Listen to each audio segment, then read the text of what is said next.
Máis preámbulos, vou dar paso á miña compañeira Celia, que vos vai ofrecer, insisto, unha síntese precipitada ou apresurada das temáticas que citei na actividade anterior, que eran 4, basicamente, que tratamos nestas jornadas. Os retos da educación primaria, a educación emocional, inclusión e valores e educación en comunidade.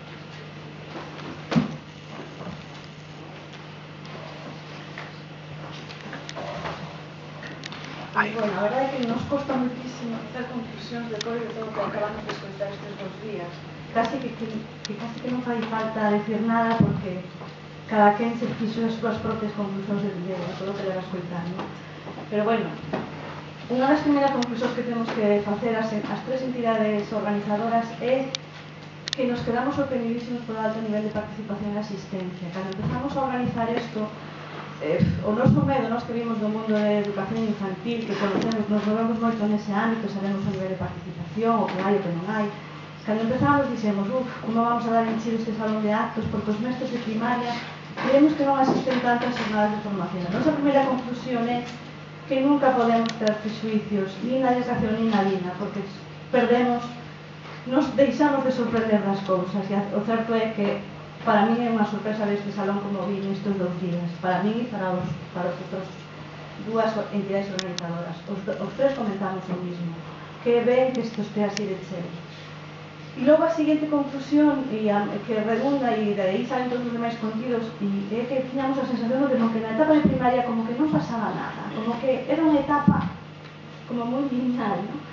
E a seguinte conclusión é que non é unha etapa de paso, que é unha etapa nin de latencia, que é unha etapa que ten moitísimo sentido en si mesma, unha etapa máxica que permite ao neno que se desenvolvan en plenitude. Unha etapa na que se desenvolven funcións executivas básicas, se toman decisións, se planifica, se centra atención, igual que nas outras, así como o desenvolvemento de valores e capacidade de empatía, esencial para poder vivir en armonía un mesmo cos demais. A seguinte conclusión, que a educación é unha labor lenta, paciente, entusiasta, unha obra de arte cando se fai ben, e que require de 3 P's: nais, pais, familia, escolas e comunidade. Que a educación ten que responder ao reto dunha sociedade en permanente avance e cambio, porque, como se nos decía, o 80% dos alumnos que cursan primaria desenvolverán funcións e traballos que hoxe descoñecemos. Por iso, máis que nunca se precisa dunha educación que favoreza o desenvolvemento de persoas competentes intelectual e emocionalmente, con osadía para afrontar situacións descoñecidas e con capacidade para analizarlas e buscar as respostas, dentro dun marco que contribúa ao benestar persoal e social. E para isto é necesario que a educación emocional forme parte obrigatoriamente do currículum, de alguna maneira, pero ten que estar aí. Percibimos, sentimos, pensamos e actuamos a vez, en cada momento, en comunidade. A escola debe optar pola organización do pensar e do sentir. Nenos e nenas teñen que sentirse a gusto consigo mesmos para aprender. Se están bloqueados emocionalmente, non aprenden.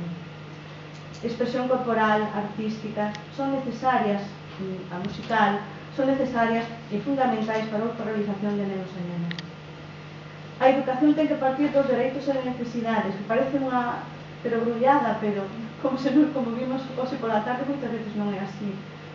Vimos que sí é así, pero que a veces se cuestiona que se chase. Partir de dereitos e necesidades só é posible desde o desexo e o compromiso de mirar a infancia desde ela mesma e non só desde os coñecementos e perspectivas de adultos. Unha mirada para recoñecer a infancia, para saber dela. Unha mirada que equivale a unha cultura da infancia como constructora e non mera consumidora de coñecemento. Unha mirada para saber que imaxe de neno e de nena é a que se quere dar a coñecer a través das nosas intervencións educativas. Con que imaxe nos poñemos a mirar como primeiro paso para cambiar a escola, para cambiar a educación. Diseñar contextos de aprendizaxe nos que se respectan os tempos e os ritmos persoais de aprender, que permita expresar a individualidade de cada neno e de cada nena e que permita tomar decisións e decisións. Pais, nais, familia, escolas e comunidade debemos educar sendo respetuosos cos nenos, cos seus intereses, cos seus tempos, coa súa individualidade, cos seus procesos de aprendizaxe. Esta heteroxeneidade é unha riqueza, un valor.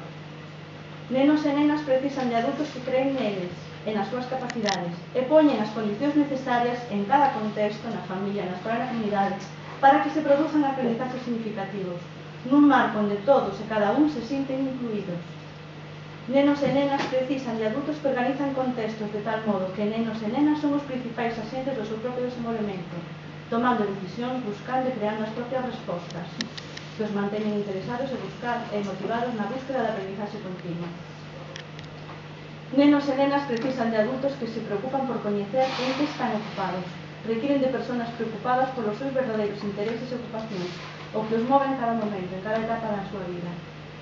Nenos e nenas precisan de adultos que os acompañen neste proceso de aprender. E, por último, a escola, como acabamos de ver esta tarde, é un lugar aberto a toda a comunidade. E o reto desta escola ou da educación, non só da escola, é avanzar cara a escoitar, facer que a comunidade participe e exerta esa democracia. E con isto, todas estas conclusións tamén un pouco, e as valoracións que fagades tamén que nos poñades na folla que están metidas nas carpetas, elaboraremos un documento máis completo e se vos mandará a través do correo electrónico e estará colgado logo nas distintas páxinas web das 3 entidades organizadoras. Pola miña parte. Muy bien. Gracias.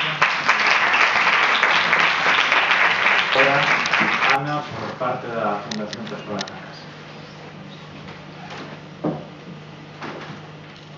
Boa tarde a todos. Xa estamos rematando.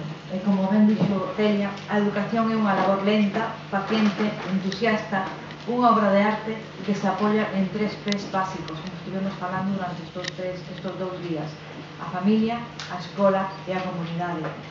Só nos queda mostrar o noso agradecemento a todos os relatores e relatoras que nos mostraron as súas reflexións e as súas experiencias, que nos permitiron ver que todas esas teorías poden ser realidade na práctica diaria do traballo. A toda a Fundación TIC, que estivo permanentemente gravando todas as intervencións, a Fundación SM, a Facultade de Formación do Profesorado, especialmente a Fran, que sin a súa colaboración e implicación non hubiera sido posible levar a cabo estas xornadas. E a todos os meus compañeiras e compañeiras da Fundación Preescolar na Casa, que dedicaron tempo, esforzos e ganas para que estas xornadas se levaran a cabo. Sin eles non hubiera sido tampouco posible que tiveran lugar. Esperamos contar con todos vosotros para o ano que ven. Esperamos, dada a situación na que se encontra a Fundación Preescolar na Casa. Temos a idea de que o curso que si seguimos aquí se organicen as terceras xornadas educando na infancia e na adolescencia, centradas en esa ocasión na etapa da adolescencia, unha etapa de transición entre a etapa da nenez e a etapa adulta. Nada máis, gracias.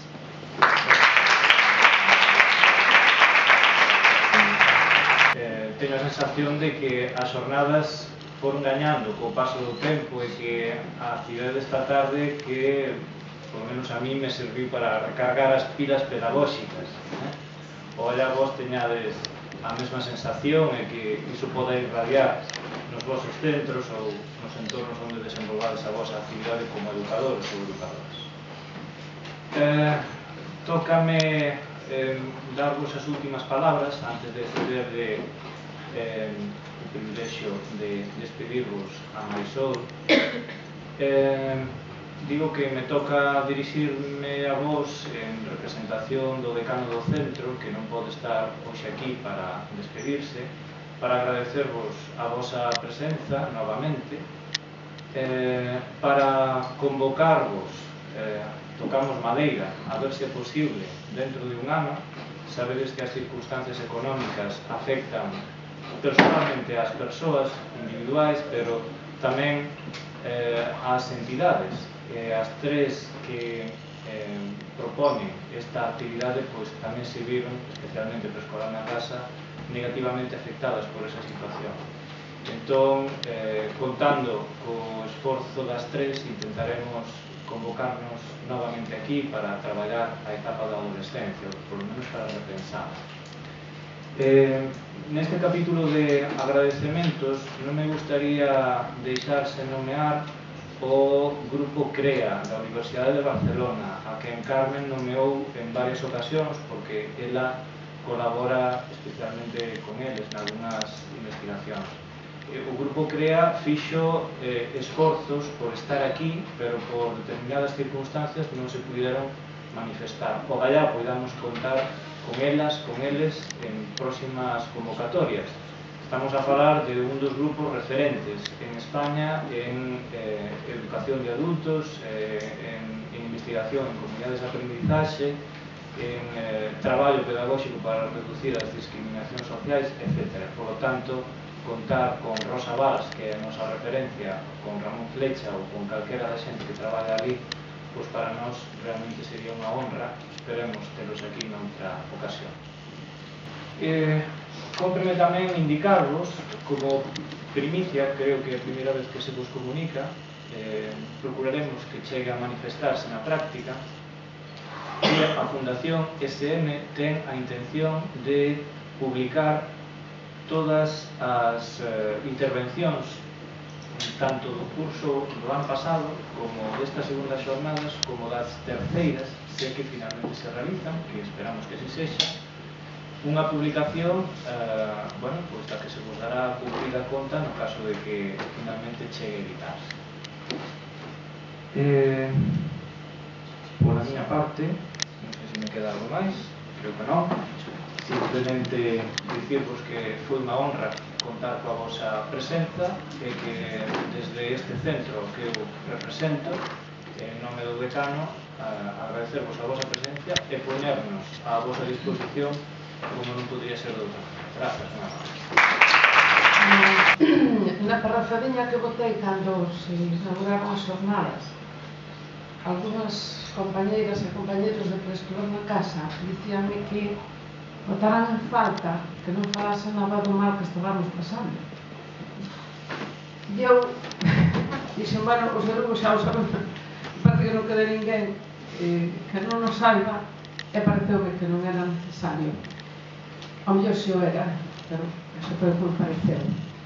De todas formas, non sei moi ben por qué, quizá porque o necesito vitalmente. Son optimista. O sea que temos todos os boletos para que todo saia mal. Pero pese a todo, un día falando con a compañera de persoa na casa, estou mirando, pero non vexo para aquí. Estábamos falando por teléfono, unha conversa despois de unha hora. Cando acabo outro ano de teléfono, es por el tipo de cosas. Entón díxome Marisol, pero tú crees, os estábamos falando, e díxome, mira unha cousa, dixo, pero tú crees que pa setembro estamos aquí? Digo, claro. Dixo, mira, a mí faime moito ben falar contigo, porque a mí de verdad que me parece que isto non ten futuro ningún. Pero, chica, cando falo contigo, se te un optimismo, e eu contestei, mira, que eu necesito encharme dese optimismo, porque teño que falar por aí adiante de que isto é posible. Entón, necesito echarme de optimismo e estou cheo de optimismo. Un optimismo, a ver, realista, pero esa é a miña necesidade e a que me gusta de ser. É verdad que isto está no aire, non queremos dar un paso atrás, como decía Carmen, pero bueno, por nos non vai quedar. Falo no meu propio nome, falo, por suposto, no nome de todos os compañeros e compañeras de preescolas na casa, aos que sempre me refiro como tales, como compañeros, porque así haciendo que muitos anos de mestra en preescolas na casa, e falo igualmente no nome de todas as persoas que conforman o padroado. Cada quen, desde o seu punto, desde onde pode, hai un apoio claro e manifesto a que isto continúe. Por tanto, malo será. Échame de esperanza ver que outra escola é posible. Esa outra escola é posible, outra sociedade é posible. E tamén necesitamos creer niso, Escollei un poema para ler agora, que como eu non ven a conto, se non ven a conto vades me perdonar, pero saliu me dar, me traelo e así o falo. Este poema tropezouse comigo un día, non vos vou contar porque eu vou colarlo, pero son destas cousas que suceden dunha maneira que dis como é posible que visitar unha exposición de pintura que non tiña nada que ver, por tanto, con libros, pero de aí desa exposición sale este poema. E digo folleto no que o poema estaba contido, que por certo o pintor que tiña estou moi amablemente porque devolveu o día seguinte e pudese fotocopiar. Encantoume, e ao mellor non é, non sei se é o momento adecuado, pero vou no ler. Mais que nada, quizás, para que tomemos conciencia cada día máis, e mellor, de que temos moito que ver, as familias, por suposto, pero os mestres, os profesores, os educadores, como quera que se nos quere chamar, e todos en xeral temos que moito que ver en como van as futuras xeracións, como van medrando os nenos e as nenas, os rapaces e as rapazas.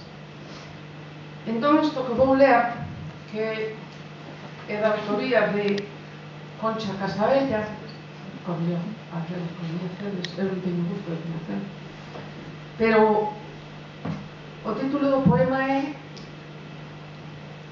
A voz dun neno marxinado. E a veces os nenos e as nenas que tenen as súas dificultades na vida, para os temas de adultos, pues necesitamos que alguén tire por nós. E os nenos, moito máis, porque precisan recursos que ainda non teñen. E ao mellor os van adquirindo segundo vai medrando coa nosa axuda. Entón, eu quero traer aquí a ese neno e a esa nena